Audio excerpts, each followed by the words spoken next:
ரித்து கோலி சொல்றாங்க. அவர்களுடையது 7-8 பேர் இருக்கக்கூடிய ஒரு கூட்டு குடும்பம். அவங்க தனியா சமைக்கிறாங்க. தினமும் 3 நேரமும் 3 விதமா சமைக்கணும். அப்புறம் ஒரு சில வீடியோக்களும் பார்த்துருக்காங்க. அதுவும் குறைவாக தான் பார்க்க முடியுதுங்கிறாங்க. ஏன்னா சாப்பாடு செய்ய வேண்டியிருக்கு. அப்புறம் சொல்கிறாங்க, ஆச்சாரியஜி நீங்கள் பெண்கள் தன்னம்பிக்கையோடு இருக்கணும், வேலைக்கு போகணும்னு வீடியோவில் சொல்கிறீங்க. நான் வேலைக்கெல்லாம் எங்கே போகிறது? உங்கள் வீடியோஸ் பார்க்க கூட எனக்கு நேரம் இல்லை. அப்புறம் எழுதியிருக்காங்க, என்னால் படிக்க முடியல, வேற எதுவும் செய்ய முடியல. நீங்கள் சொல்கிறீங்க வாழ்க்கையில் முன்னேறணும்னா விளையாடணும், இன்னும் சில வேலைகள் எல்லாம் செய்யணும்னு சொல்கிறீங்க. என்னால் அதெல்லாம் செய்ய முடியாது. ஆகக்கூடி அவங்க என்ன செய்கிறாங்க, நிறைய சமைக்கிறாங்க. ஏன்னா குடும்பம் பெருசு, விதம் விதமான சமையல் செய்ய வேண்டியதாக இருக்குது. அதுவும் தினமும் 3 தடவை 10-12 மணி நேரம் சமையலறையிலே இருக்காங்க. இது வரைக்கும் நடந்தது. மேற்கொண்டு சொல்கிறாங்க, உங்கள் வீடியோலாம் பார்த்துட்டு இது பற்றி எங்கள் வீட்டில் பேசினேன். நீங்கள் சொன்ன மாதிரி பெண்கள் எல்லாம் இப்படியே சமையலறையிலேயே முடங்கி இருக்கக்கூடாதுன்னு வீட்டில் இருக்கவங்க கிட்ட சொன்னேன். எல்லாத்தை விட உயர்ந்த தர்மம் சேவை செய்யறதுன்னு வீட்டில் சொல்கிறாங்க. எப்பவும் நீ சேவை செஞ்சுட்டே இரு, சேவை செஞ்சுக்கிட்டே உனக்கு விடுதலை கிடைச்சிடும்.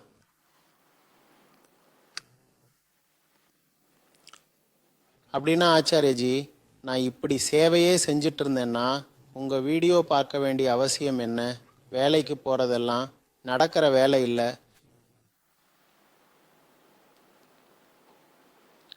சேவை செய்யறது சரிதான், ஆனால் யாருக்கு சேவை?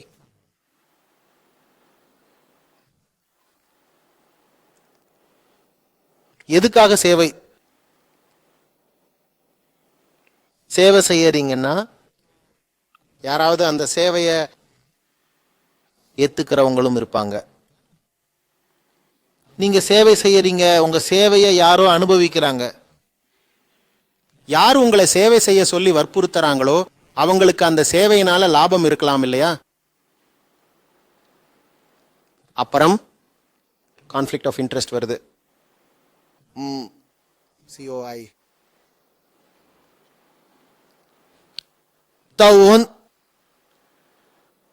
encouraging you towards service is also the recipient of the service. உங்களை சேவை செய்யன்னு சொல்றவங்க அவங்க மறைமுகமா எனக்கு சேவை செய்யுங்கிறாங்க. சேவை செய்யறதாலேயே முக்தி கிடைக்கும்னா அப்ப வெளியில போய் பாருங்க. எத்தனையோ அனாதைங்க, வீடு இல்லாதவங்க வீதியில சுத்திட்டு இருக்காங்க. விலங்குகள் கூட இருக்கு. அவங்க எல்லாருமே ரொம்ப கஷ்டப்படுறாங்க. அவங்களுக்கு தான் உங்களோட சேவை அதிகமா தேவைப்படுது. நீங்க ஏன் அவங்களுக்கு சேவை செய்யக்கூடாது? பெண்கள் கிட்ட சொல்றாங்க இல்லையா, பெண்களோட மிகப்பெரிய தர்மம் எதுன்னா சேவை செய்யறது தான். அவங்களோட கூட என்னால ஒத்து போக முடியும். ஆனா எல்லாரையும் விட அதிக பலகீனமா ஆதரவில்லாம துக்கப்படுறவங்களும் இருக்காங்க. அவங்களுக்கு பெண்களை சேவை செய்ய சொல்லலாம் இல்லையா? உங்களுக்கு ஏன் சேவை செய்ய வைக்கிறீங்க?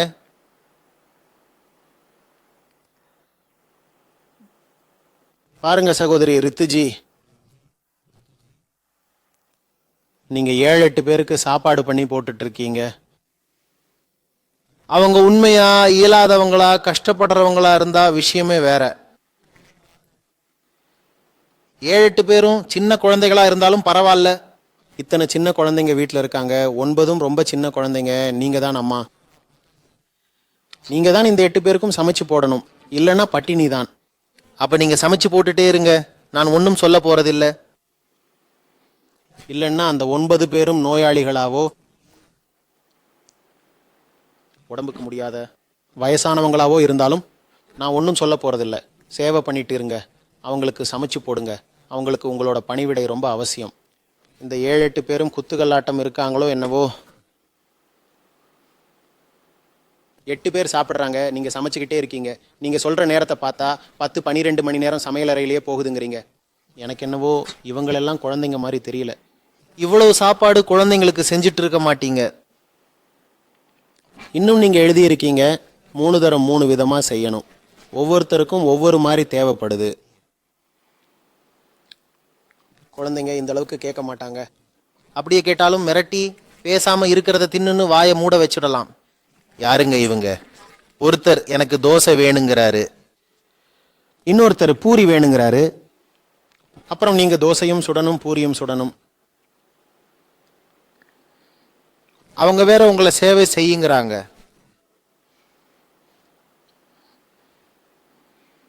சாப்பிட்றதுல அவ்வளோ ஆர்வமா இருக்கிறவங்க தானாவே சாப்பாடு செஞ்சுக்க மாட்டாங்களா? நீங்க சமைக்கிறத கொட்டிக்கிறது, அப்புறம் வெளியே போய் அவங்க வேலையை பார்க்கறது. அவங்க செய்யற வேலையால அவங்களுக்கு தான் முன்னேற்றம். நீங்க சமையல் அறையில கைதி மாதிரி கிடக்குறீங்க. நான் மறுபடியும் சொல்றேன், நீங்க சமைச்சு போடுறீங்கல்ல, அந்த 7-8 பேரும் வயசானவங்களாவோ நோயாளிகளாவோ இருந்தா நீங்க சந்தேகமே இல்லாம சாப்பாடு செஞ்சுட்டே இருங்க. கண்டிப்பா செய்யுங்க. இந்த 7-8 பேரும் குழந்தைகளா இருந்தாலும் சாப்பாடு செஞ்சு போடுங்க. கண்டிப்பா செய்யுங்க. நான் சப்போர்ட் பண்றேன். ஆனா இவங்க ஆரோக்கியமானவங்களா, சக்தி உள்ளவங்களா, பலசாலிகளா இருக்கிற பட்சத்துல இளைஞர்களாவோ வாலிபர்களாவோ இருந்தா இது என்னங்க முறை? என்ன நியாயம்? புத்தகம் படிக்க உங்களுக்கு ஒரு நாளைக்கு 1 மணி நேரம் 2 மணி நேரம் கூட கொடுக்கறது இல்ல.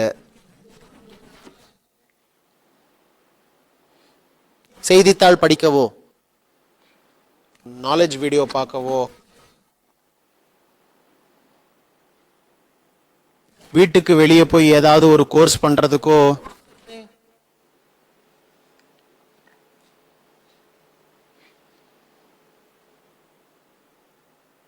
பார்ட் டைம்ல கொஞ்ச நேரமா இருந்தாலும் சரி, ஏதாவது சின்னதா வேலை செய்யறதுக்கும் கூட உங்களுக்கு நேரமே கொடுக்கறது இல்லைன்னா அப்படி என்ன மாதிரி சேவை செய்ய வைக்கிறாங்க உங்களை?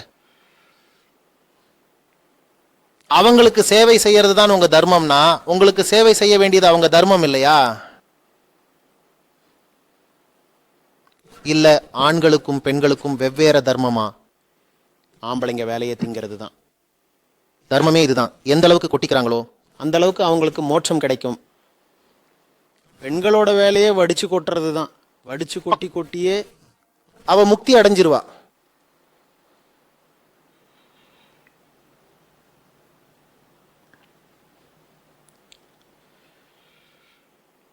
நான் சமையலை தரக்குறைவா நினைக்கல. குதர்க்கம் பண்ண ஆரம்பிக்காதீங்க.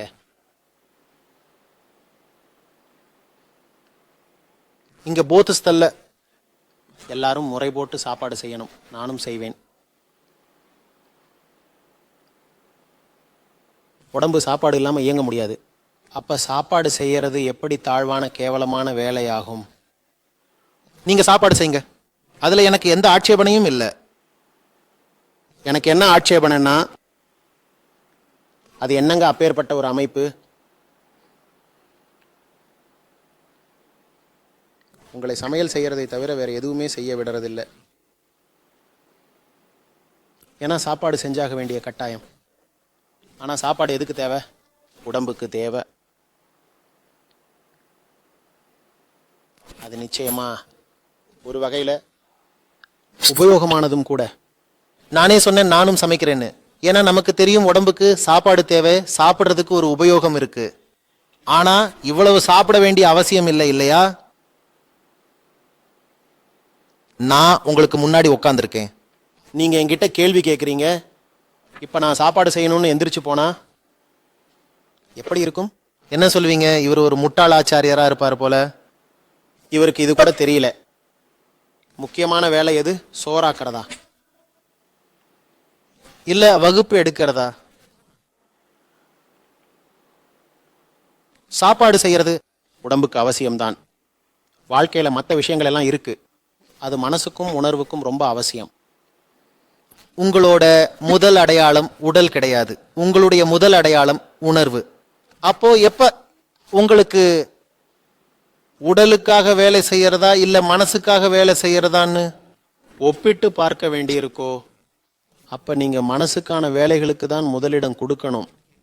சொல்றது புரியுதுங்களா? அதுக்காக நான் சாப்பிடவே சாப்பிடாதீங்க, சமைக்கவே சமைக்காதீங்கன்னு சொல்லல. நான் கம்பேர் பண்ணி சொல்றேன். அதது இடத்துல வைக்கிறத பத்தி பேசுறேன். சாப்பிடுறதுக்கு ஒரு இடம் இருக்கு, சாப்பாடு செய்யறதுக்கும் ஒரு இடம் இருக்கு. அதை விட உயர்ந்த இடம் வாழ்க்கையை பயனுடையதாக்கக்கூடிய வேலைகளுக்கும் உணர்வு நிலையை உயர்த்தக்கூடிய வேலைகளுக்கும் இருக்கு. சாப்பாடு செஞ்சு செஞ்சு உங்களுக்கு அந்த உயர்ந்த வேலையை செய்யறதுக்கு நேரமே கிடைக்கலன்னா அந்த சாப்பாட்டுக்கு மதிப்பில்லை. சொல்றது புரியுதுங்களா?